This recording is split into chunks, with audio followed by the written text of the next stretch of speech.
Let the stories carry you into sleep. You ever reach a point where reason breaks and all that's left is the sound of wood meeting iron? That's exactly what echoed across Silverpine Lakes that morning, the sharp clack of the last bolt being driven into a 6-foot cedar fence I had personally designed, funded, and permitted. A fence that didn't just slice through soft grass and a shared dock, it cut through egos, entitlement, and a summer-long deception. I stood there in silence, watching the line I drew with my own hands divide the lakefront like a legal scalpel. To my left, the stunned whispers of a dozen neighbors. To my right, Crystal, the cousin of our HOA president, Miss Lean, stood frozen, coffee mug dangling in her grip.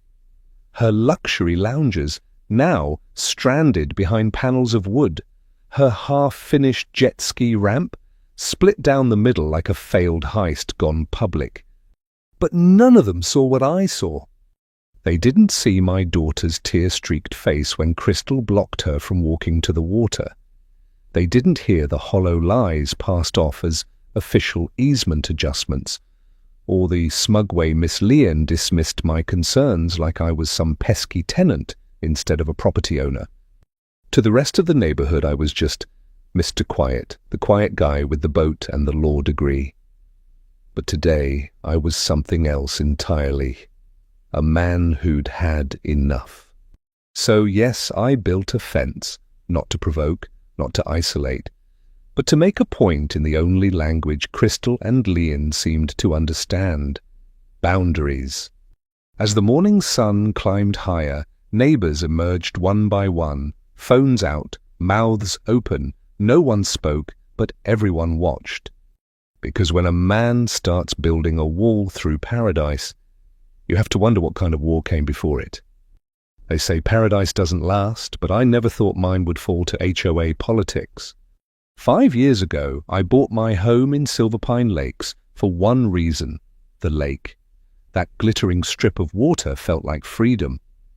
The deed included shared access to the community beach and dock, nothing fancy, but enough for a man like me to cast a line, teach my daughter to swim, and watch the sun die peacefully on weekends.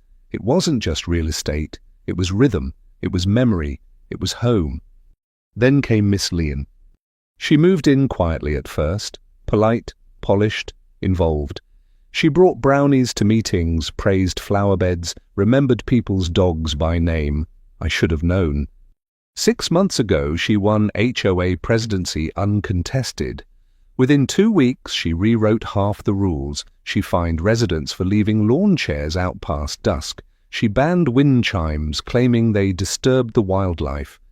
And then came her infamous decree: no planting flowers unless pre-approved by the Landscaping Aesthetics Subcommittee, which she chaired, of course. But it was the appointments that showed her true game. Her brother-in-law, Jackson, somehow became the HOA's paid lawn standards officer. Her childhood best friend, Emily, got the pool maintenance contract. And when her cousin Crystal arrived from Florida just for a break, Leanne welcomed her like a VIP guest on royal tour. At first, I brushed it off. Maybe Leanne was just overzealous, maybe Crystal would leave after 2 weeks. But that hope dissolved the day I saw Crystal dragging commercial-grade loungers and tiki torches onto the community lakefront. I watched, mouth dry, as she unrolled an outdoor rug that practically screamed, "Mine now." I tried reasoning. I even brought over a plate of homemade egg rolls. She barely looked up and said, "Leanne gave me this half. You only use it on weekends anyway." Then she waved some half-stamped paper in my face and said, if I had a problem, I could file a complaint. But I don't file complaints, I build cases. And what Crystal didn't know is I had already started. Some lies wear suits, others show up with tiki torches and a Bluetooth speaker. A few days after our brief encounter, I saw Crystal's empire evolve from tacky to territorial. She hauled in a portable bar, hired 2 local teens to monitor guests, and without shame began hammering down a jet ski ramp that stretched halfway into the lake, like it was a royal dock awaiting a coronation. That's when I asked to see the document. She handed it over like it was gospel. A wrinkled, poorly photocopied sheet titled Temporary Easement Reassignment, signed by none other than Miss Lien.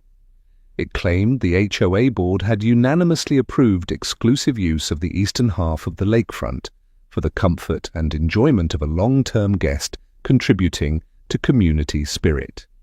Sounded poetic, almost noble. Too bad I knew 2 board members had been out of state the entire month. It reeked. So, I did what I do best. I researched. I called the county recorder's office, the city zoning board, and even an old colleague who once sued a golf club into bankruptcy. Every single source confirmed the same thing. The lakefront is deeded to individual properties. HOA can't override that without legal reallocation and the homeowner's written consent, which I never gave. I brought it up, firmly but respectfully, at the next HOA meeting. What I got back? Rage theatre. Miss Lien's hands clenched the podium like she could throttle me with wood. Her voice climbed an octave as she claimed the bylaws had just been amended to allow the HOA full discretion over waterfront usage. She said anyone who interfered would face 600 per day fines. When I asked for documentation, she said it was verbally approved in an emergency vote. No record, no minutes, no quorum, just power and pretense. That Sunday, my daughter tried to reach the water again. Crystal stepped in front of her and said flatly, "Private property, go play somewhere else." She came home silent, hugging her towel like a shield. And that's the exact moment I stopped being polite. There's a particular look people give when their fake authority meets real law, and Miss Lien wore it that night. After Crystal shut down my daughter's morning swim, I stopped playing defense.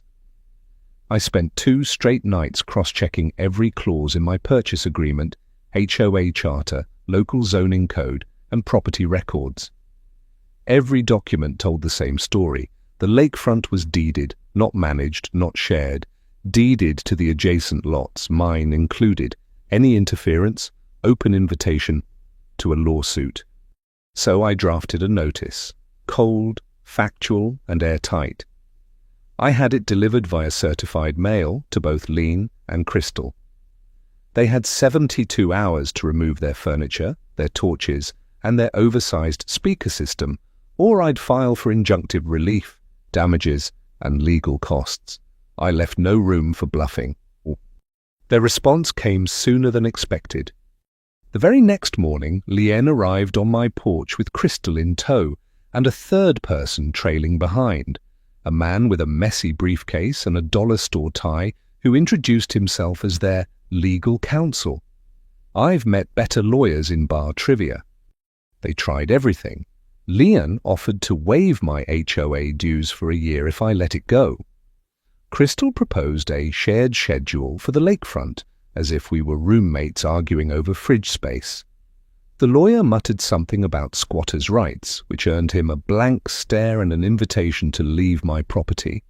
I said nothing, just stood there and let the silence do the heavy lifting. But Crystal, she didn't back down. The next day, instead of complying, she expanded, added more shade umbrellas, laid new tiles, even started building a semi-permanent canopy structure.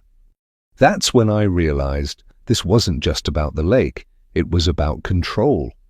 So I moved to phase 2. And while they paraded their made-up authority and bogus lawyers, I was already calling the surveyor. Because the next move wasn't going to be a letter. It was going to be wood, steel, and 6 feet tall. Some battles are fought in courtrooms, others begin at the hardware store. The morning Crystal expanded her patio, I booked the surveyor. No more back and forth. I needed a line, literal, legal, visible. And I was done playing the reasonable guy. It was time to show everyone exactly where the boundaries stood.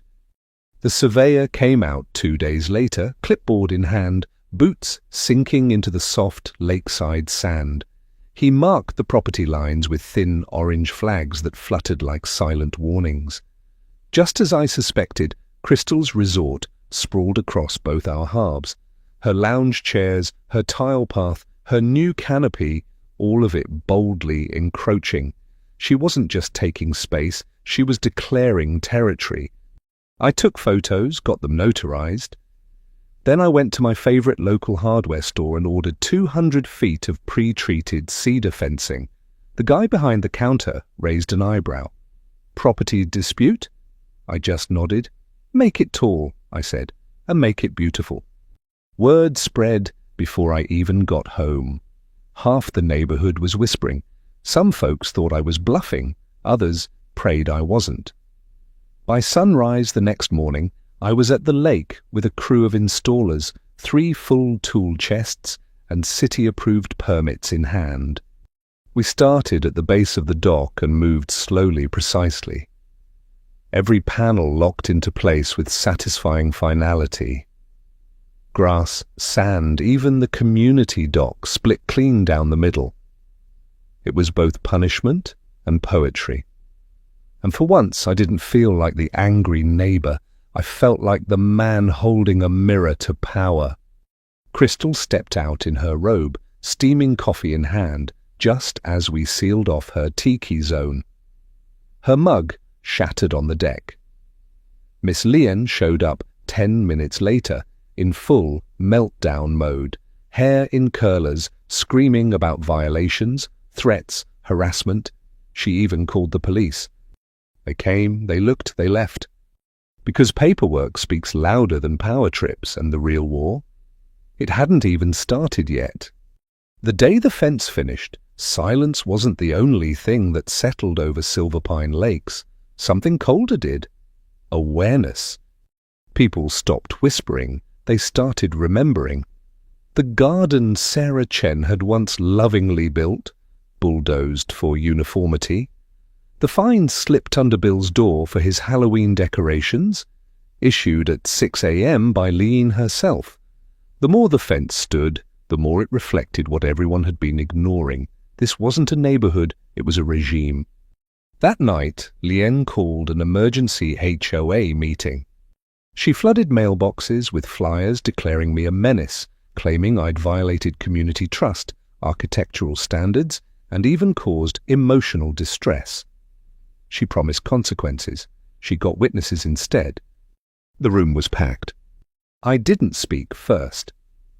Judge Tom Harrison, retired, mild-mannered, stood up slowly.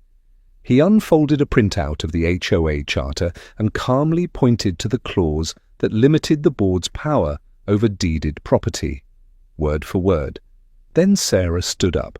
She had copies of her property surveys, letters she'd sent, ignored. Then came Greg, Crystal's own husband. He looked at the fence, then at me, and finally at his wife, who was clutching her purse like a life vest. "You dragged us into this," he muttered to her. Then to the room. "We're leaving." Crystal's face cracked. Lien started shouting about bylaws, emergency votes, executive privilege, but something in the air had shifted. Her voice didn't land, not anymore. The HOA's lawyer, silent until now, closed his binder. "She's overstepped," he said flatly. "She's exposed this board to litigation, and she needs to be removed." The vote wasn't even close. But just as I thought the nightmare was over, someone pulled me aside and whispered, "You might want to check the financials next." 3 months later, Miss Lien stood in court, her signature eyeliner smudged, voice barely above a whisper. The charges? Fraud, embezzlement, breach of fiduciary duty. The judge didn't flinch. Guilty. 2 years probation, 300 hours of community service, and $52,400 in restitution to the HOA fund she drained for her cousin's tiki empire. Crystal was nowhere in sight. Word was she'd skipped town after Greg filed for separation. The courtroom applauded. I didn't. Because even after all of it, after the survey, the fence, the meetings, the fall, something in me stayed unsettled. I still walk the lakeside in the early mornings, coffee in hand, boots leaving quiet prints in the sand. The fence stands tall, unbothered. The line it draws is flawless, but the community around it, cracked in places you can't repair with lumber. Some neighbors say I saved the lake. Others never look me in the eye. And my daughter, she hasn't asked to swim since. Maybe it's the memory of crystal blocking her path, or maybe it's the way the lake feels different now, quieter, heavy. I sometimes wonder, did I fix something or just carve the wound deeper? People throw around the word justice like it's clean, but it never is. Justice scratches. It scars. And it always costs more than it returns. Still, I'd do it again. Because I saw what happens when power goes unchecked, when people stay quiet for too long, when kindness gets mistaken for surrender. I built the fence, I drew the line, but let me ask you something. If someone stole your peace, mocked your rights, and humiliated your child in front of the people you trusted, would you have built it too? Or would you have let them keep taking piece by piece until nothing was yours anymore?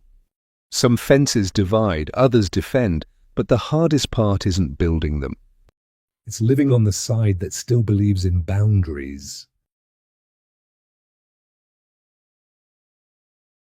Thanks for listening. If this story helped you unwind, don't forget to like and subscribe channel Reddit Stories to Fall Asleep too. There's a new tale waiting for you every night, right here. Sleep well.